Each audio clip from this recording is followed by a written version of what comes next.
Welcome to the Nevis Newscast for Tuesday, April 24th, 2018. I'm Donis Wilkinson Keynes. The Honorable Mark Brantley today updated the Nevis Island Assembly on a matter that is relevant to the people of Nevis and many other Caribbean nationals. The Premier spoke to a new policy which has been extracted from the British government with regard to the Windrush generation issue. Deportation threats made to the children of Commonwealth citizens who, despite living and working in the United Kingdom for decades, had been told they were living there illegally because of a lack of official paperwork. We were able to extract from the British government through their Prime Minister Theresa May a fulsome apology to the Windrush generation. We were able to extract a fulsome apology from Home Secretary Amber Rudd of the United Kingdom, and in addition to that, we were able to extract from them a compensation fund to ensure that those who have been disadvantaged by this policy would be compensated in full. In addition, I'm pleased to announce that the Home Secretary's office, the Home Office, has now set up a website and has set up a dedicated team so that individuals affected can have their citizenship process for them and their children at no cost, Mr. President. So the ordinary £2,000 fee has been waived for the Windrush generation and their descendants. Now the Home Office has said that they will use their own records, housing records, health records, school records, to assist in establishing the entitlement of Caribbean people to these benefits. As the Federation's Minister of Foreign Affairs, Brantley, together with Prime Minister of St. Kitts and Nevis, Dr. Timothy Harris, traveled to London last week for the Commonwealth Heads of Government meeting when the issue was addressed. Whilst in London, we were able to have audience with CNN, with Channel 4, with the BBC Radio and TV, BBC Scotland, Russia TV, Russia Today. We were able, Mr. President, to use the time there to ensure that maximum pressure was applied and that maximum exposure to this particular issue was had. And we were ably assisted by members in Parliament and by members in the media. And I would urge from this rostrum that those who are hearing would ensure that the word goes out.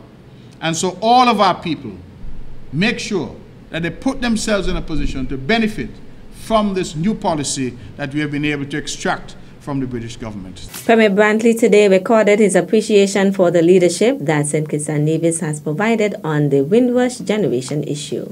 I want to go on record in this House and credit so that Hansard will record for posterity the hard work of our High Commissioner of St. Kitts and Nevis, His Excellency Kevin Isaac, and the High Commissioner of Barbados, His Excellency Guy Hewitt, because they led the charge, Mr. President, in London.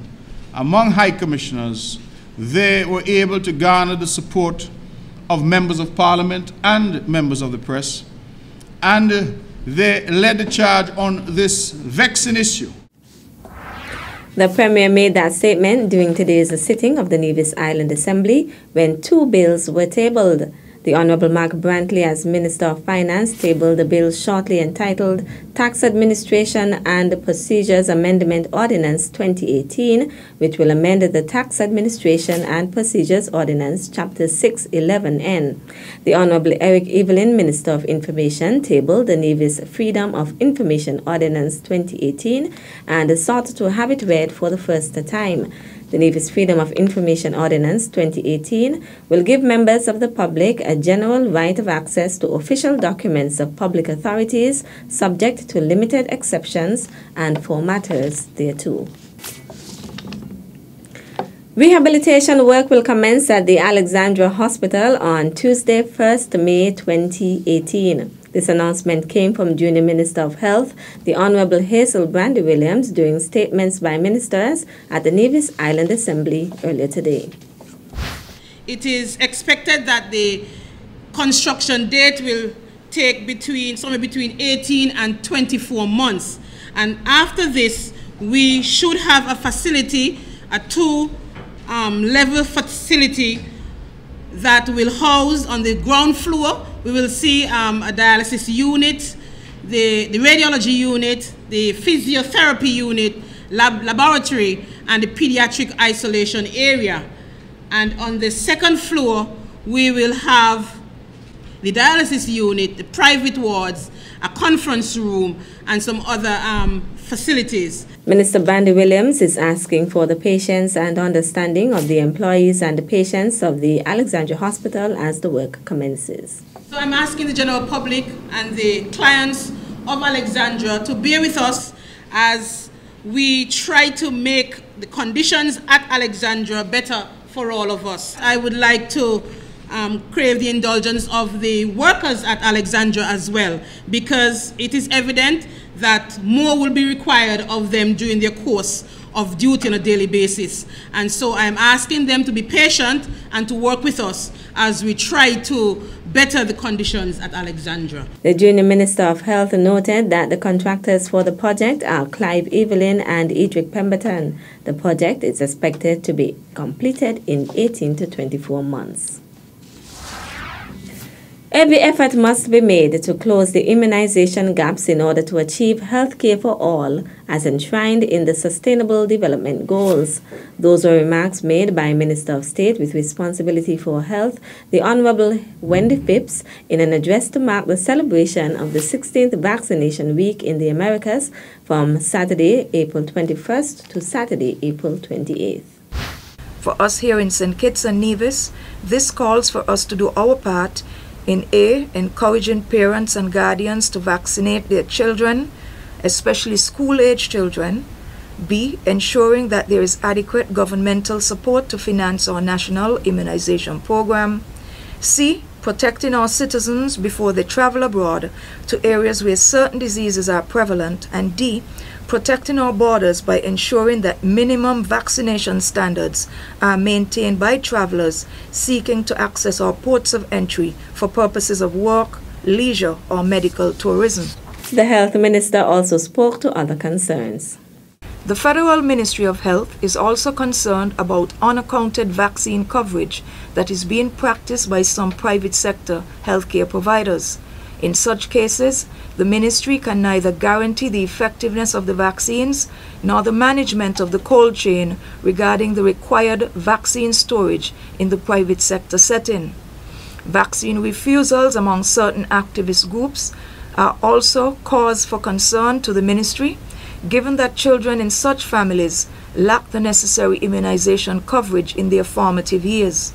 Vaccination refusals also contribute to denial of university admissions later in life, given that proper vaccination records are compulsory for some student visa applications for North America, Canada, and parts of Europe.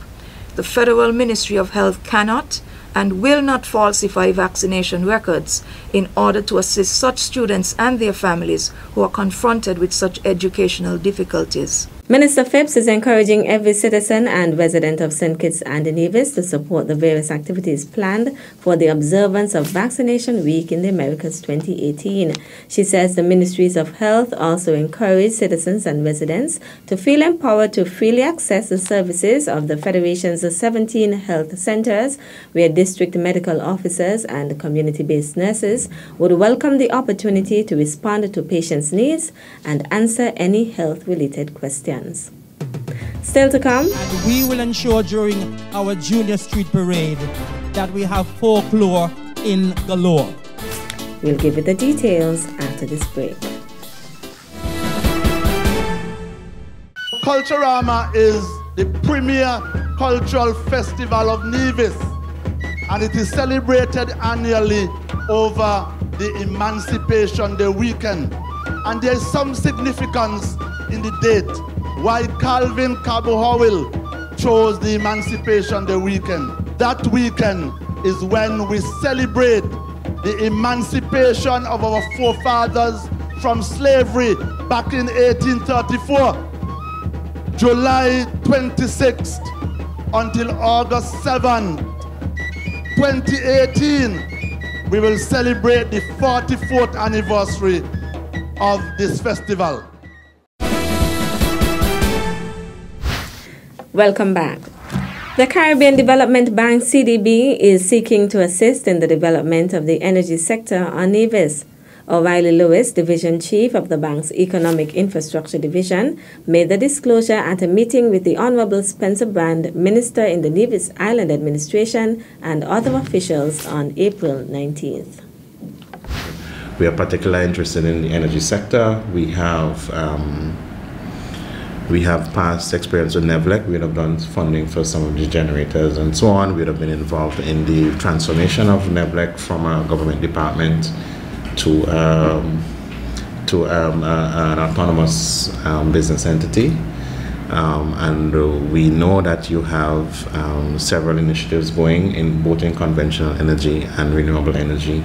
And we are interested to know if there's any opportunity for us to partner with you or to assist in any way.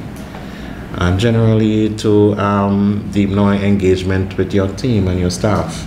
Also a part of the CDB team were Civil Engineer Whitfield Clark, who has responsibility for infrastructural projects in St. Kitts and Nevis, Financial Analyst Peter Manning, who assists with the institutional aspects of project management, and Energy Specialist Lano Fanoa.